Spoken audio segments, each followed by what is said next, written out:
Good morning everyone, welcome to Enlighten Tutorials. आज मैं Bangalore Sahodaya school complex association pre board exam का part 5 लेकर आई हूँ, जो है सेक्शन ई। ठीक है, तो सेक्शन ई में हम देखेंगे पहले क्वेश्चन नंबर 36 को। तो इसमें क्वेश्चन में क्या पहले बोल रहा है उसको हम लोग समझेंगे। इसमें बोल रहा है क्वेश्चन में कि a contract on construction job specifies a penalty for each day for delay of completion of work beyond a certain date.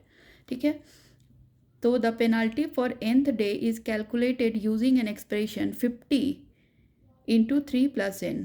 Based on this information answer the following questions.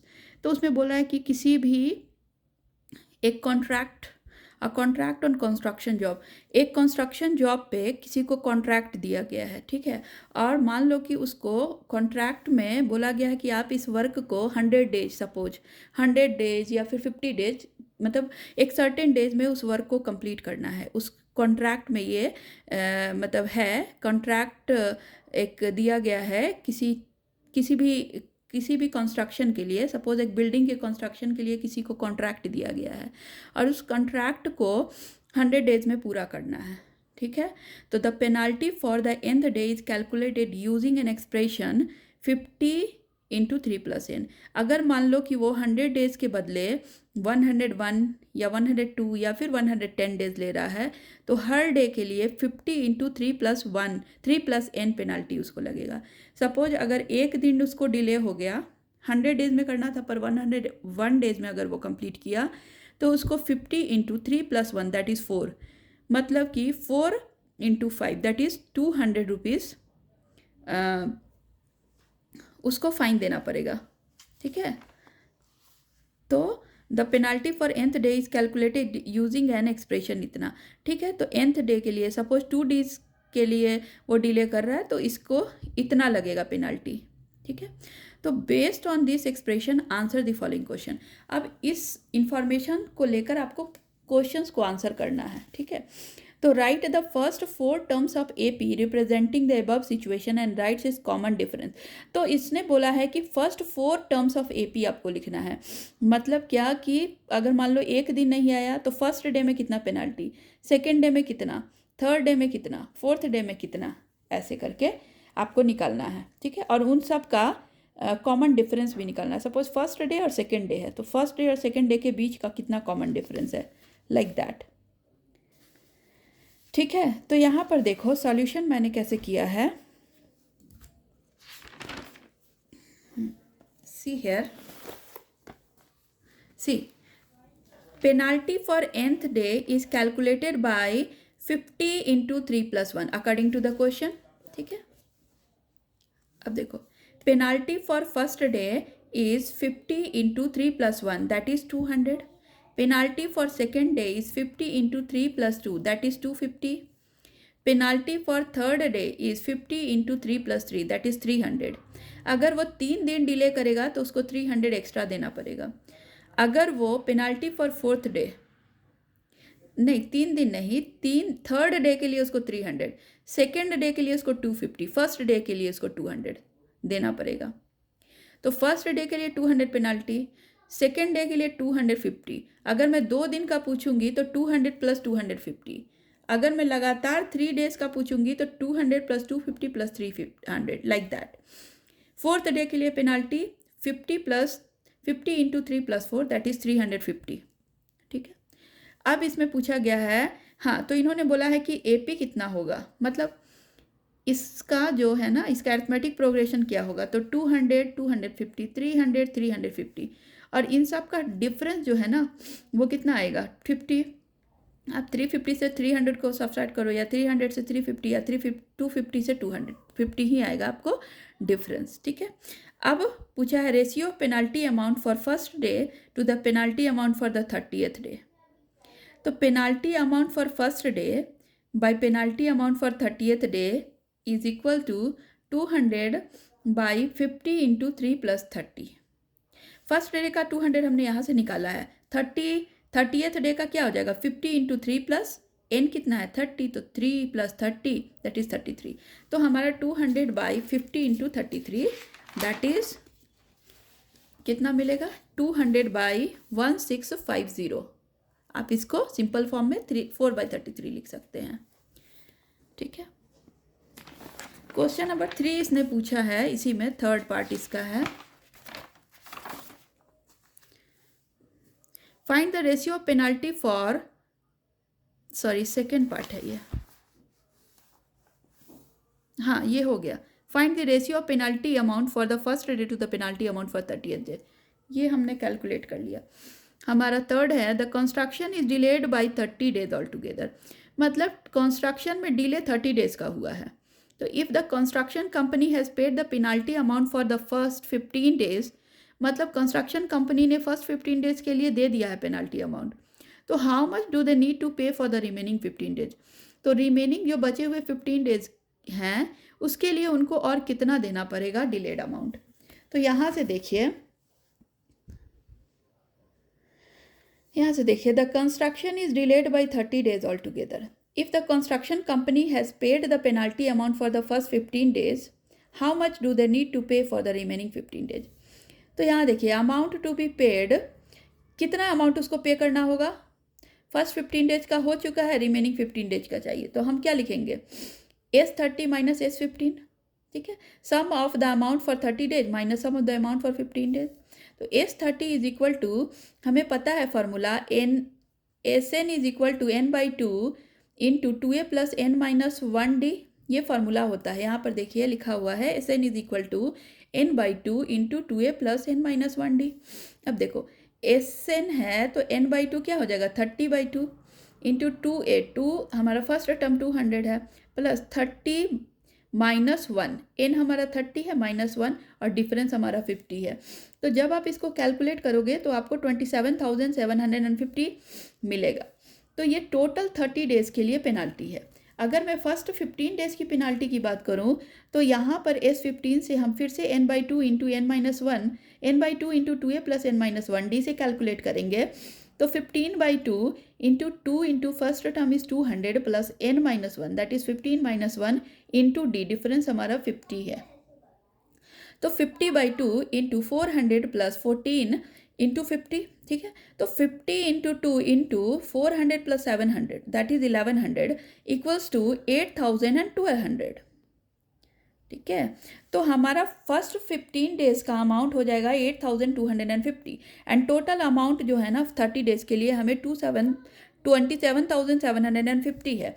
तो फर्स्ट 15 डेज का वो already पे कर चुका है, तो remaining 15 days का क्या होगा, तो S30 माइनस S15 कर सकते हैं, sum of the amount for 30 days minus sum of the amount for 15 days. तो हमें ये सब्सट्रैक्ट करके मिलेगा 19,500। ठीक है, नाउ इसका हम लोग नेक्स्ट पार्ट देखेंगे। Which term of AP that is 121, 117, 113 is it's first negative term. तो ये जो टर्म चलता आ रहा है वो कौन सा टर्म इसका फर्स्ट नेगेटिव टर्म होगा। Which term of this is it's first negative term. तो देखो हमें पता है कि AP पहले हमें यहाँ दिया है 121, 117, 113। ठीक है, is it's first, okay, is it's first term, first negative term. तो देखो फर्स्ट टर्म हमारा 121 है और डिफरेंस हमारा -4 चाहिए, -4 होगा क्योंकि ये क्या हो रहा है, नेगेटिव में जा रहा है। 121, 117, 113 मतलब ये अमाउंट डिक्रीज हो रहा है, तो डिफरेंस इसका -4 आएगा क्योंकि 117 minus 121, 117 minus 121 is -4। If AN is negative, suppose ये nth टर्म नेगेटिव होगा, सपोज ये फर्स्ट है, ये सेकंड है, ये थर्ड है, ये फोर्थ है, ऐसा ही करते करते जब आप nth टर्म पे जाओगे ना तो वो नेगेटिव टर्म आएगा क्योंकि ये डिक्रीज हो रहा है ना, इसलिए लास्ट में नेगेटिव टर्म आएगा। मतलब तो कौन सा टर्म नेगेटिव है, कौन सा टर्म है, उससे पहले सभी पॉजिटिव आएंगे, पर वो कौन सा टर्म है जो नेगेटिव टर्म है। तो if AN is negative then A plus N-1D is smaller than 0। ठीक है, अब देखो फर्स्ट टर्म 121 है plus N-1 that is N-1 और डिफरेंस -4 है, is less than 0। Negative term लाने के लिए हमें 0 से ये छोटा करना पड़ेगा ये पूरा। तो 121 minus 4N plus 4 is less than 0। जब हम इसे कैलकुलेट करेंगे ना तो हमें मिलेगा 125 minus 4n is less than 0, that is 124 is less than 4n। तो n वाला जो है ना 125/4 is less than n, that is 31.25 is less than n। तो 31.25 लेस किससे हो रहा है? 32 से हो रहा है। 31.25 इज लेस देन 32, मतलब nth term should be 32 so negative, therefore negative term start from 32nd term, so the first negative term is 32, a is 32। ठीक है, नाउ क्वेश्चन नंबर 37 देखेंगे। In order to encourage handicrafts, Arushi mother buys an article from handicraft exhibition. She bought a crochet laces to attach tablecloth. Shows a hexagon. Shows a regular hexagon. After attaching the crochet lace, the tablecloth is circular in shape with radius 42 cm। ठीक है, figure 2 यहाँ पे जो दिया है, अब इसके बारे में बता रहे। पहले ये फिगर 1 था जिसके बारे में बताया गया है कि in order to encourage the handicrafts, Arushi's mother by an article to from handicraft exhibition, she bought a crochet laces को उसने बॉट किया और इसको टेबल क्लॉथ, ये हेक्सागन टाइप का है ना शेप का, वो टेबल क्लॉथ है और उस टेबल क्लॉथ में इसे ये जो आपको डिज़ाइन दिख रहा है इस तरह का लेसेस को अटैच करना है।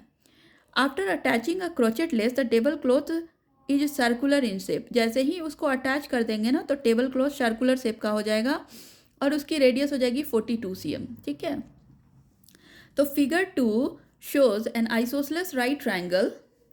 ये जो फिगर है ना वो आइसोसेलेस राइट ट्रायंगल है। ठीक है, figure 2 shows an isosceles right angle at Q।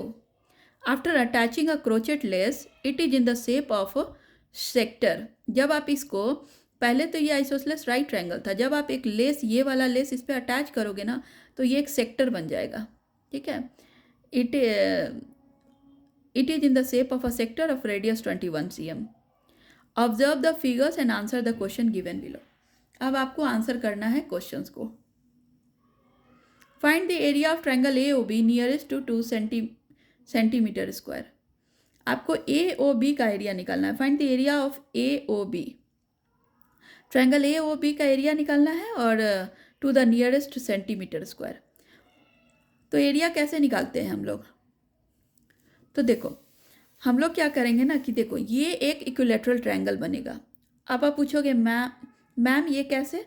सी, अगर इसका रेडियस 42 cm है तो ये दोनों साइड 42 cm होंगे, मतलब angle, this angle should be equal to this angle. अगर ये दोनों एंगल इक्वल है and see this is a hexagon, तो हेक्सागन में ये जो फुल है ना 36 डिग्री का एंगल बनेगा, साइक्लिक, ये साइकिल बनेगा यहाँ पे देखो, क्योंकि ये क्या है, this is 180 degree straight line and this is also 180 degree. तो यहाँ पे एक सर्कल है इसलिए इसका टोटल एंगल 360 है। अगर टोटल का एंगल 360 है तो ये एक रेगुलर हेक्सागन है, मतलब हर साइड्स इक्वल है हेक्सागन के, तो हर एक एंगल्स भी इक्वल होंगे। तो अगर ये 360 है तो टोटल 6 एंगल है, तो each angle should B 60 degree. अगर ये एंगल 60 है और ये साइड इक्वल है तो ये एंगल दोनों 60 डिग्री होना चाहिए, मतलब ये एक आइसोसेलेस ट्रायंगल होगा। अगर आपको एक आइसोसेलेस ट्रायंगल का एरिया निकालना है तो you will apply the formula to find out the area of an equilateral triangle. ठीक है, इक्विलैटरल ट्रायंगल के लिए हम फॉर्मूला अप्लाई करेंगे। तो देखो triangle ABC is an equilateral triangle. Area of triangle AOB is equal to √3/4 A², that is √3/4 into 42 का whole square. ठीक है, अब जब आप इसको सॉल्व करोगे ना तो 442 का होल स्क्वायर डिवाइडेड बाय 4 हमें मिलेगा 441 into √3। You can see here √3 का वैल्यू यहाँ पे 1.7 दिया है, तो यहाँ पे आप 1.7 पुट कर दो तो आपको 749.7 सेंटीमीटर स्क्वायर आएगा, जिसको हम लोग अप्रॉक्स 750 सेंटीमीटर स्क्वायर लिख सकते हैं। ठीक है, इसका सेकेंड जो पार्ट है पूछ रहा है find the area of sector AOB। आपको सेक्टर AOB का एरिया निकालना है, मतलब ये जो सेक्टर है ना, ये पूरा सेक्टर AOB, मतलब यहाँ से ये फुल, ये सेक्टर का आपको एरिया निकालना है। तो देखो सेक्टर का एरिया निकालने के लिए ये फॉर्मूला आप लगाओगे। सबसे पहले तो यहाँ पे एंगल देखो, थीटा बाई 360, थीटा हमारा 60 डिग्री है by 360 into theta by 360 into pi r square, ठीक है। तो area of sector A O B sector का जो एरिया है वो कैसे निकालेंगे? तो area of sector A O B equals to theta जो एंगल बन रहा है सेंटर पे वो by 360 degree into pi r square. तो इसको हम क्या लिख सकते हैं? 60 डिग्री बाई 360 इंटू पाई, और रेडियस हमारा 42 है तो 42 का square, that is 1/6 into 22/7 into 42 into 42, that is 924 centimetre square, ठीक है। नाउ क्वेश्चन नंबर 3 इसका देखेंगे कि find the cost of the less in figure 1 if it cost 50 पैसे पर सेंटीमीटर स्क्वायर। तो पूछ रहा है क्या कि find the cost of the less in figure 1। आपको ये जो जितने भी लेस लगे हैं ना इसका कितना प्राइस होगा अगर पर सेंटीमीटर स्क्वायर का वो 50 पैसे ले रहे हैं। तो आपको ये जो है ना area of sector minus area of triangle subtract कर दोगे तो आपको एरिया ऑफ दिस सेगमेंट मिल जाएगा। ये जो सेगमेंट है ना इसका एरिया आपको कैसे मिलेगा? तो area of sector minus area of triangle, this will be equal to the area of sector. अगर आपको सेक्टर का एरिया मिल जाएगा तो आप उसको 50 पैसे पर सेंटीमीटर स्क्वायर से मल्टीप्लाई कर दोगे। तो यहाँ देखो एरिया ऑफ सेगमेंट इज 924, यहाँ से हमने कैलकुलेट किया है area of sector A O B, ठीक है। Area of segment is 924 minus area of triangle is 750 centimetre square. जब आप इसको सब्सट्रैक्ट करोगे तो आपको मिलेगा 174 सेंटीमीटर स्क्वायर, ठीक है। अब पूछ रहा है कि कॉस्ट ऑफ लेस कितना लगा उनको। तो cost of lace is equal to 174 into 50 पैसे, ठीक है। That is 174 into half rupees, that is 87 rupees. तो 87 रुपीज़ लगेगा, ठीक है। नाउ क्वेश्चन नंबर 3 है, 3 तो हो गया। क्वेश्चन नंबर और पार्ट है इसका एक, find the perimeter of the segment P S R. इस सेगमेंट का PSR सेगमेंट का आपको पेरीमीटर पूछ रहा है, मतलब इसका पेरीमीटर, ये जो है ना इसका पेरीमीटर सेगमेंट का, ठीक है। तो perimeter of segment PSR is equal to, यहाँ पे पहले देखो PR हमें पहले निकालना होगा। PR तो देखो ये 21 cm, ये भी 21 cm। क्योंकि ये एक आइसोसेलेस यहाँ पे दिया है ना, आइसोसेलेस ट्रायंगल है, तो ये 21 cm, ये भी 21 cm। तो आप पाइथागोरस थ्योरम से PR निकाल सकते हो। PR is equal to root under 21 square plus 21 square.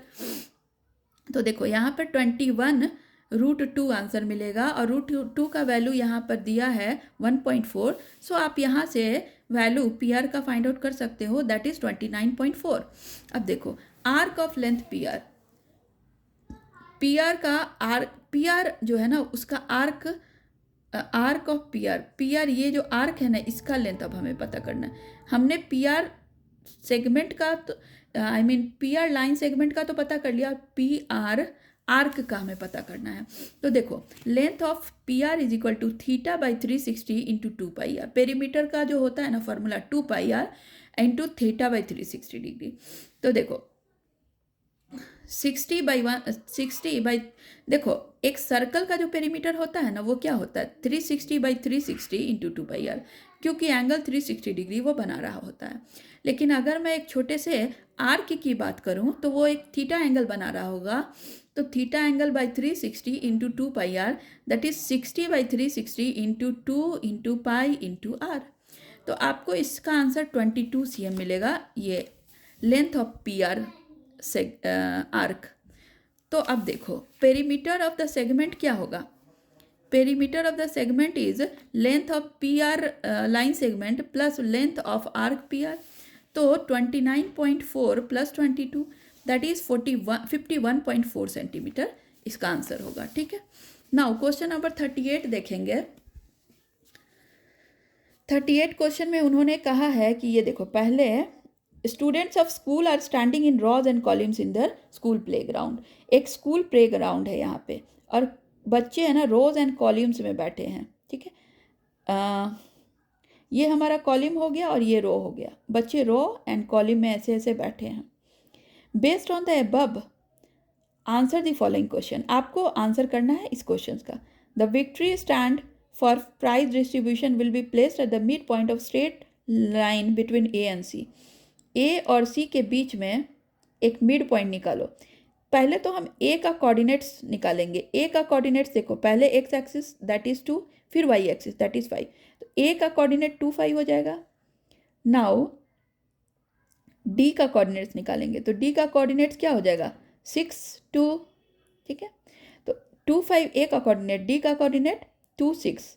B का कोऑर्डिनेट क्या होगा, बी का कोऑर्डिनेट हो जाएगा 5 7, ठीक है। और सी का कोऑर्डिनेट क्या होगा, सी का कोऑर्डिनेट हो जाएगा 8 6, ठीक है। तो देखो ए का 2 5, डी का 6 2, सी का 8 6 और बी का 5 7। तो ए सी के बीच का मिड पॉइंट उन्होंने पूछा है। क्या पूछा है कि the victory stand for prize distribution will be placed at the mid point of the straight line between A and C.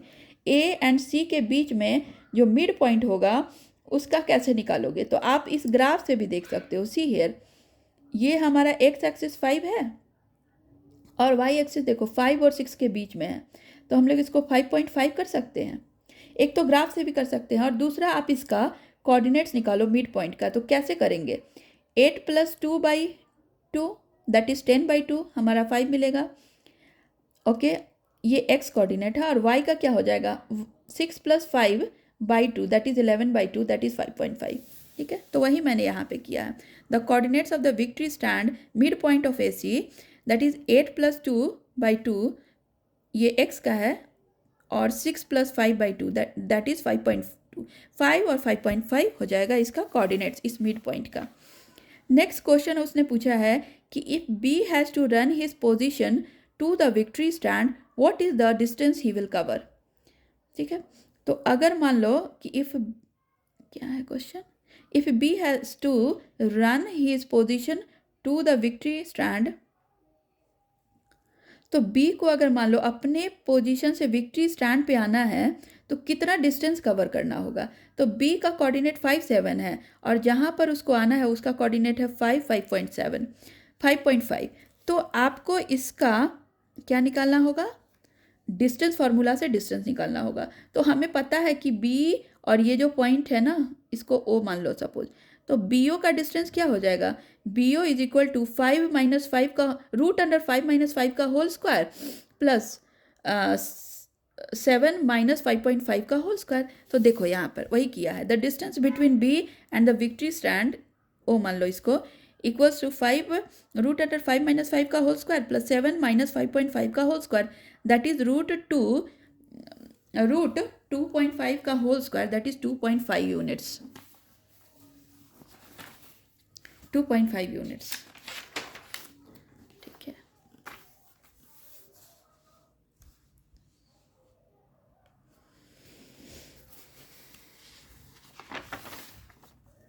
Next है question, using distance formula show that the students A B and C are not standing in a straight line. तो आपको distance formula से पता करना है कि A B और सी जो स्टूडेंट्स हैं ना वो एक स्ट्रेट लाइन में खड़े नहीं है। तो स्ट्रेट लाइन में ए बी सी कब खड़े होते, जब ये तीनों पॉइंट कोलिनियर होता, मतलब एक ही लाइन में ये तीनों पॉइंट लाई करता। पर आप फिगर से देखो तो ये एक लाइन में लाई कर भी नहीं रहा है, ये यहाँ इसका कोऑर्डिनेट ऊपर इसका यहाँ, तो they are not lying in the straight line. लेकिन हम लोग कैसे करेंगे, आपको तो डिस्टेंस फार्मूला यूज़ करके शो करना है। तो देखो from distance formula A B का लेंथ क्या हो जाएगा, ए बी का लेंथ, तो ए बी का लेंथ 5 - 2 √5 - 2 का होल स्क्वायर प्लस 7 - 5 का होल स्क्वायर। तो यहाँ पे देखो √5 - 2 का होल स्क्वायर प्लस 7 - 5 का होल स्क्वायर दैट इज 3 का स्क्वायर प्लस 2 का square that is 9 + 4 √9 + 4 that is √13 unit. वैसे ही बी सी का निकालोगे, देखो यहाँ पे बी सी, तो बी सी का क्या मिलेगा हमें 8 - 5 का होल स्क्वायर प्लस 6 - 7 का होल स्क्वायर का रूट, ठीक है ना। तो यहाँ पर भी वैसे ही करेंगे, 5 - 8, आप 8 - 5 प्लस 6 - 7 भी कर सकते हो और 5 - 8 प्लस 7 - 6 भी कर सकते हो, आंसर सेम आएगा, ठीक है। तो रूट अंडर -3 का होल स्क्वायर प्लस 1 का whole square that is root 10 units. वैसे ही ए सी निकालेंगे तो ए सी कैसे निकलेगा हमारा, ए सी, तो देखो 8 - 2 का होल स्क्वायर प्लस 6 - 5 का होल स्क्वायर, 8 - 2 का होल स्क्वायर, 8 - 2 का होल स्क्वायर प्लस 6 - 5 का होल स्क्वायर, तो 8 - 2 क्या हो जाएगा 6, ठीक है, 6 का whole square, 6 square plus 1 square that is 36 plus 1 that is 37 unit. Now A B plus B C is not equal to A C. देखो A B plus B C का जो लेंथ है ना, यहाँ पे देखो ए बी का length है √13, इसका है √10, और √13 plus √10 is not equal to √37। So therefore it is clear that they are not standing in a same line. Now इसका एक और है लास्ट 38 का और में एक क्वेश्चन और है जिसमें लिखा गया है कि if a point P divides the line segment AD in the ratio of 1:2 then find the coordinates of P। अगर मान लो कि जो लाइन सेगमेंट AD है ना, ठीक है, AD एक लाइन सेगमेंट है, अगर P है ना AD को डिवाइड कर रहा है इन द रेशियो ऑफ 1:2, ठीक है, AD एक लाइन सेगमेंट है और P एक पॉइंट है जो AD को डिवाइड करेगा 1:2 रेशियो में, तो P का कोऑर्डिनेट्स निकालना है। तो find the coordinates of P।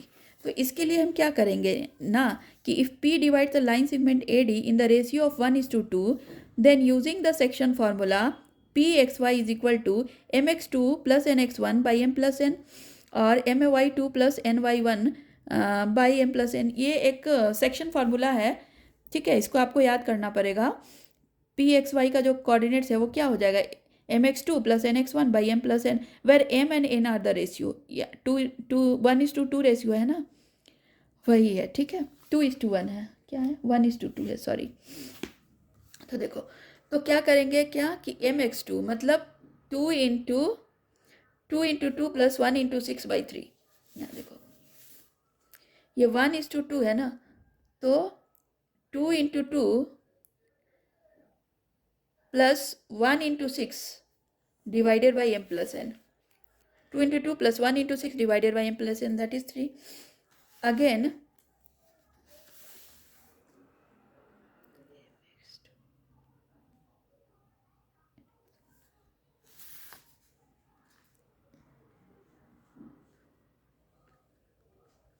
यहाँ पे कुछ मिस्टेक लग रहा है मुझे, 1 सेकेंड।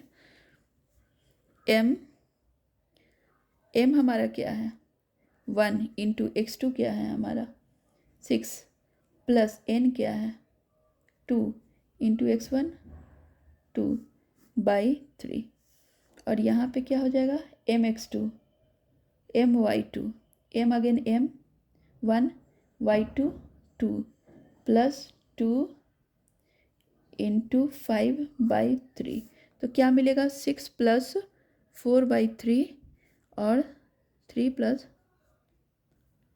8/3, तो हमें इसका आंसर मिलेगा 10/3 और 11/3।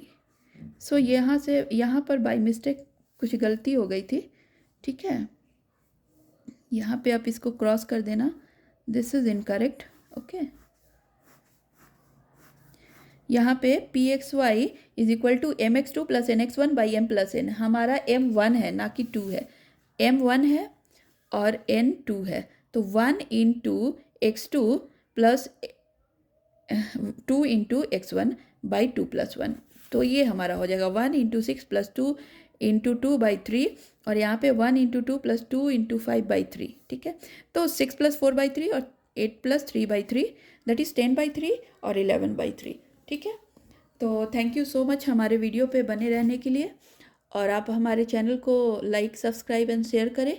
मैं इसी तरह के क्वेश्चंस पेपर को सॉल्व कराती रहूँगी, आपके बोर्ड एग्जाम्स के पहले मैं क्वेश्चंस पेपर के सेट लेकर आऊँगी ताकि आपके एग्ज़ाम की तैयारी अच्छे से हो सके, ठीक है। मैं चैप्टर वाइज भी क्वेश्चंस लाऊँगी साइंस और मैथ्स का, और क्वेश्चन पेपर भी सॉल्व कराती जाऊँगी, ठीक है। Thank you so much.